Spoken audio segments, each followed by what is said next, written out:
तो आज का जो सुभाषित है ये है हीयते ही मतिस्तान, हीयते ही मतिस्तात, हीने सह समागता, समयश्च समतामेति, समयस्य समतामेति, विशिष्टैश्च विशिष्टतम। इसका जो अर्थ है हीयते ही मतिस्तान, हीनौ सह समागता, यानी हीन लोगों की जो संगति होती है, जो साथ होता है, उससे अपनी बुद्धि भी हीन हो जाती है। ठीक है। सोमश्च समयश्च समतामेति, विशिष्टेश्च विशिष्टतम। समान लोगों के साथ रहने से समान बनी रहती है और विशिष्ट लोगों की संगति से विशिष्ट हो जाती है। यानी यहाँ पे जो बात लिखी गई है वो लिखी गई है संगत के बारे में, कि आपकी जैसी संगति होगी आपकी बुद्धि भी वैसी ही हो जाएगी। इस सुभाषित का अर्थ क्या है, एक्चुअल मीनिंग क्या है?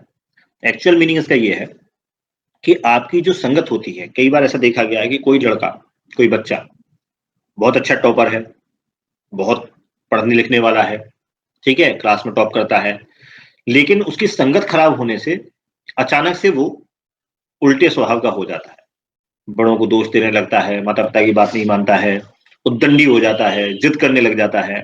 ऐसा देखा है कि व्यवहार में ऐसे जैसे बच्चे बड़े होते जाते हैं वैसे वैसे उनके स्वभाव में चेंज आ जाते हैं। वो चेंज कैसे आ जाते हैं? वो चेंज संगत से आते हैं। बच्चा हमेशा आपके पास तो रहता नहीं है, बच्चे कॉलेज में भी जाएगा, स्कूल में भी जाएगा, वहां अलग तरह की संगति भी मिलेगी उसको।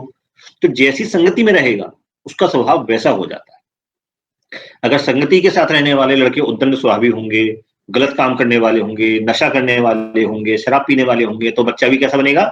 उन जैसा ही बन जाएगा, क्योंकि उसकी जो अच्छी बुद्धि थी वो हीन लोगों के साथ रहने से हीन वाली हो जाती। ठीक है। बुद्धि जो होती है उस पर संगत का बड़ा प्रभाव पड़ता है, जैसा दूसरे लोग सोचते हैं वो वैसे ही तरफ जाती है। अगर समान वातावरण में रहेगा, टॉपर बच्चा है क्लास का और क्लास के टॉप के बच्चों से ही वो अपनी दोस्ती रखता है, तो उसकी बुद्धि समान रहेगी, वैसी ही रहेगी, अच्छा पढ़ता रहेगा, दूसरे लोगों पर ध्यान भी नहीं देगा। और अगर वो विशिष्ट लोगों से संगत में रहेगा, विशिष्ट लोग यानी जो अपनी बुद्धि का प्रयोग करते हैं, अच्छा प्रयोग करते हैं, जैसे कलाम को अपना अपना आइडल मान ले, ठीक है, या किसी और अच्छे आदमी को अपना आइडल मान ले कि मैं इस जैसा बनना चाहता हूं, तो उसकी बुद्धि भी उत्तर वैसी ही होती जाएगी, वो उसी तरह काम करना शुरू कर। ठीक है। सत्संग का मतलब क्या है? सत्य माने जो अच्छा जो संग होता है वही सत्संग है। ठीक है, जहां बैठ करके आपकी बुद्धि उत्तर बढ़ती चली जाती है। आज से 5 साल पहले हम जैसे थे और आज में अगर कोई फर्क नहीं आया हमारी नॉलेज में, हमारे ज्ञान में, हमारी जानकारी में, तो व्यर्थ है, फिर हम मतलब समान बुद्धि पे लगे। अगर हमारी बुद्धि शराब पीने से, परस्त्री गमन से या किसी और चीज से हीन हो गई, 5 साल पहले जैसे थे हम आपसे भी हीन हो गए, अब हमें कुछ याद ही नहीं है, ना कोई श्लोक याद है, ना कोई मंत्र याद है, ना भगवान का पूजा पाठ करते हैं, तो हम कैसे हो गए? हीन हो गए।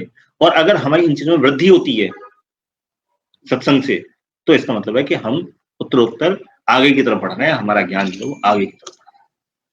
ठीक है। तो इसलिए संगति के ऊपर ये 2 लाइन का सुभाषित है जो स्पष्ट करता है कि आपकी जो बुद्धि की गति होगी वो गति हमेशा संगत के अनुसार होगी, जैसी संगत होगी वैसा होगा। जैसे वो पानी की बूंद होती है, पानी की बूंद अगर पत्ती पे गिर जाए, कमल की पत्ती पे गिरे तो मोती जैसी चमकती है, और अगर वही पानी की बूंद सीपी में गिर जाए तो मोती बन जाती है, और वही पानी की बूंद अगर कोयले पे गिर जाए तो काली दिखती है। संगत का असर उस एक पानी की बूंद पे अलग अलग दिखता है, कि एक में वो दिखती है मोती जैसी पर मोती होती नहीं है, एक में वो मोती बन जाती है और एक में वो काली दिखती है, काली दिखती है। ठीक है।